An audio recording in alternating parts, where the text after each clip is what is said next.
Hi guys, welcome to Pakistani father Insaan reaction में। उम्मीद करता हूं सब खैरियत से होंगे, जाओगे खुश होंगे। तो यार इस टाइम की बहुत बड़ी अपडेट निकल कर आ रही है। इजराइल ने इस टाइम भारत को वो हथियार दे दिए जो पाकिस्तान के खिलाफ भारत ऐसा यूज कर सकता है कि पाकिस्तान को इस धरती से मिटा सकता ना है। कर यार, कौन सा हथियार हो भैया? अबे मुझे इस बारे में नहीं वो पता तो और ईरान इस के बात का अभी अभी ऐलान हुआ है और पाकिस्तान अगला नेक्स्ट टारगेट हो सकता है। अच्छा तो चलो वॉच कर। करते हैं भाई, देखते हैं ये क्या भाई सब हुआ है। तो स्टार्ट। हमें फूंक फूंक के कदम रखने की जरूरत है। वाकई ही इस सारी सूरत हाल में भारत से जो हमले का खतरा है उसमें कहा यह जा रहा है कि इजराइल के खास तौर के ऊपर जो हथियार की बात की जा रही है वो स्पाइस बॉम्ब्स की बात की जा रही है। ये स्पाइस बॉम्ब्स जो इजराइल की टेक्नोलॉजी है, जो इजराइल ने सिर्फ और सिर्फ हिंदुस्तान को प्रोवाइड की है। दूसरी तरफ भारतीय वजीर दिफा राजनाथ सिंह ने स्टेटमेंट दी है कि इस बार हम ऐसा जवाब देंगे कि दुनिया देखती रह जाएगी। हिंदुस्तान को एक्सपोर्ट की है और कहा जा रहा है कि हिंदुस्तान जो है इस टेक्नोलॉजी का इस्तेमाल कर सकता है। उन्होंने एक बयानात का सिलसिला शुरू किया कि ऑपरेशन सिंदूर अभी जारी है। इंडिया के द्वारा एक मैसिव लेवल का नोटैम इशू किया गया है। हाईएस्ट अलर्ट के ऊपर इस वक्त जो है वो पाकिस्तान की इंटेलिजेंस एजेंसी को खड़ा कर दिया गया है कि किसी भी वक्त इस वक्त भारत से उनको हमले का खतरा है। देखिए, एक तो मैं आपको बताऊं, इजराइल की तरफ से तो बढ़ेगा। भारत के वजीर आजम और चंद दीगर वज़रा रिपीटेडली कह रहे हैं कि ऑपरेशन सिंदूर अभी खत्म नहीं हुआ। दावा किया जा रहा है कि तालिबान ने नूर खान एयरबेस पर हवाई हमले के लिए ड्रोन का इस्तेमाल किया और उसे फोड़ा। कुछ हमारे जो फोर्सेस के लोग हैं वो लापता भी हैं। Do you also believe India is likely to initiate another military escalation in near future? Iran के ऊपर जो हमला किया है इसराइल ने, जिसके अंदर खुमैनी को जो है वहां पे शहीद किया गया और उनकी पूरी की पूरी फैमिली को शहीद किया गया, उसके अंदर यही स्पाइस बंकर बस्टर जो मीडियम है वो बॉम्ब इस्तेमाल किए गए जो कि इसराइल ने हिंदुस्तान के अलावा किसी को भी प्रोवाइड नहीं किए हैं। नमस्ते दोस्तों, जय हिंद। हिंदुस्तान स्पेशल में आपका स्वागत है दोस्तों। पाकिस्तानी राष्ट्रपति के एक बयान से पाकिस्तान सहमा बैठा है। भारत पाकिस्तान पर एक और हमले की तैयारी कर रहा है। ऑपरेशन सिंदूर में जोरदार मात खा चुके पाकिस्तानी राष्ट्रपति आसिफ अली जरदारी ने संसद के संयुक्त सत्र को संबोधित करते हुए ये बात कही।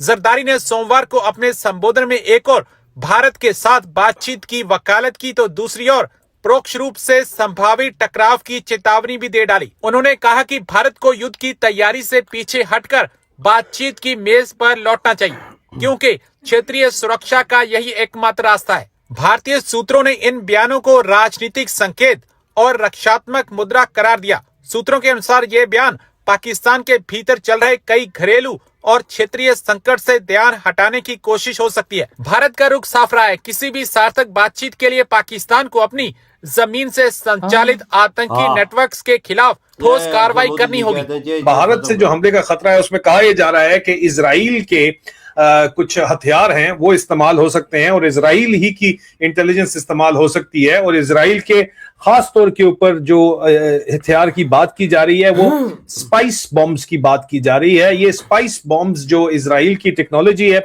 जो इजराइल ने सिर्फ और सिर्फ हिंदुस्तान को प्रोवाइड की है, हिंदुस्तान को एक्सपोर्ट की है और कहा जा रहा है कि हिंदुस्तान जो है इस टेक्नोलॉजी का इस्तेमाल कर सकता है।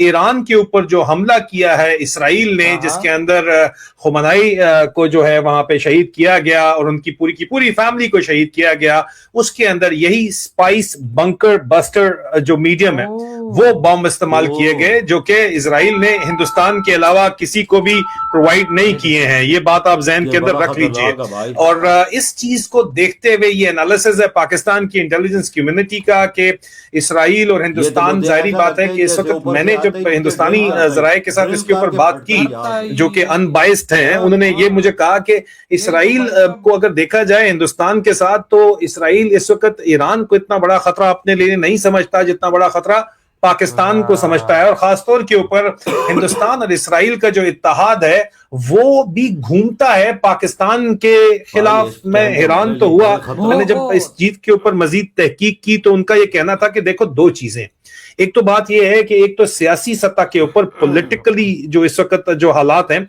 उसमें मेजॉरिटेरियन डेमोक्रेसी है हिंदुस्तान के अंदर, मतलब हिंदू पॉपुलेशन है मेजॉरिटी, तो जाहिर बात है कि हिंदू पॉपुलेशन के सर के ऊपर ही जो है इस वक्त नरेंद्र मोदी प्राइम मिनिस्टर जो है वो बैठे हुए हैं, मेजॉरिटेरियन डेमोक्रेसी है।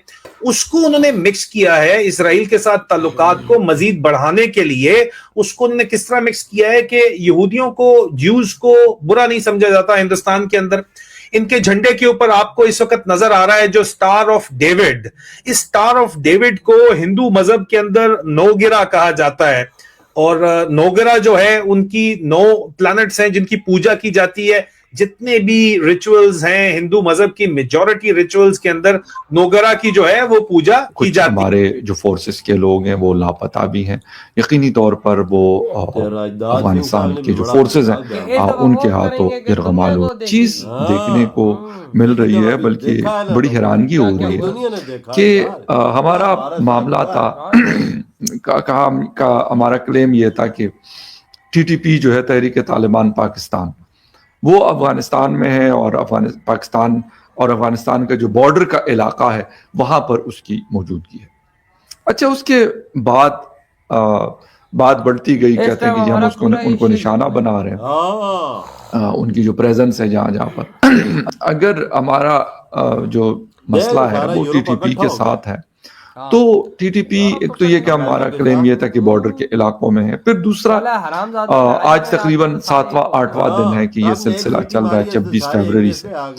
कितने टीटीपी के जो लोग हैं वो मारे जा चुके हैं, उनमें से कोई नामी गिरामी कमांडर्स कितने हैं इसकी अभी तक कोई इतलात नहीं है। बल्कि एक बस कहा जाता है कि हमने तो 400 बंदे मार दिए, हमने 300 बंदे मार दिए, लेकिन ये नहीं पता कि वो बंदे कौन है।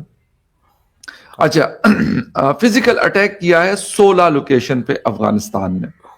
ये हुआ है नॉर्दर्न बलूचिस्तान जहां पे किला सैफुल्ला है। भाई बड़ा हमले हो रहे हैं भाई इस टाइम ईरान के युद्ध में। पाकिस्तान अफगानिस्तान के युद्ध को तो कोई पूछ ही नहीं है भाई। ईरान ऐसी तबाहियां मचा रहा है। ईरान ने इस टाइम दुनिया के 20 देशों के वो ईरान गले की हड्डी बन गया। बिल्कुल यार, ऐसी चीजें हिट की कि बंदी की सोच से भी ज्यादा है कि भाई साहब ये हिट ईरान इतना बड़े हिट कर सकता है। भाई ईरान ने ये चीजें ली किधर से। इस टाइम इजराइल ने भारत को स्पेस बम दे दिया है जो भाई घुस के फटता है। अब ये भाई साहब पाकिस्तान के खिलाफ ये बम ऐसा यूज हो सकता है कि भाई मैं आपको क्या बताऊं ये क्या हो सकता है। ये ईरान में इस्तेमाल हुआ है ना, जो खमनई को मारा गया है ना, यही बम इस्तेमाल हुआ और है भाई देखो ईरान ऐसे हिट किया और भाई उसने पहुंचा दी, कहीं हमें ना टारगेट कर दिया जाए। ये देख ना कितना खतरनाक।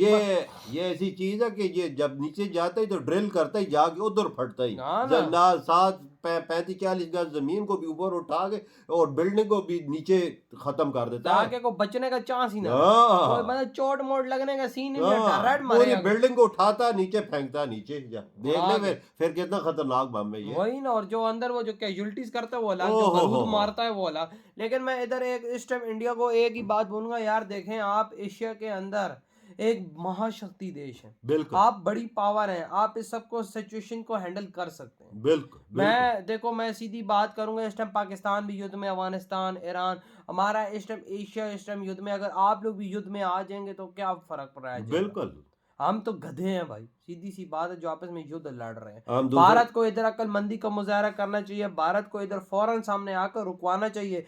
जिस तरह ये हरामी ट्रंप अमेरिका अभी देखो पूरे यूरोप को एक करके बैठ गया, इस तरह भारत को चाहिए कि वो एशिया को एक करके बैठे। बिल्कुल बिल्कुल देखो मैं तो बात अच्छी करता हूँ, देखो मोदी जी कर सकते हैं ये काम। बिल्कुल, चाहे आप लोगों को अच्छी लगे चाहे बुरी लगे, मैं तो अनबेस्ट रह के बात करूंगा हमेशा, चाहे वो पाकिस्तान की, चाहे वो इंडिया की, चाहे वो अफगानिस्तान की, तो चाहे वो ईरान की है।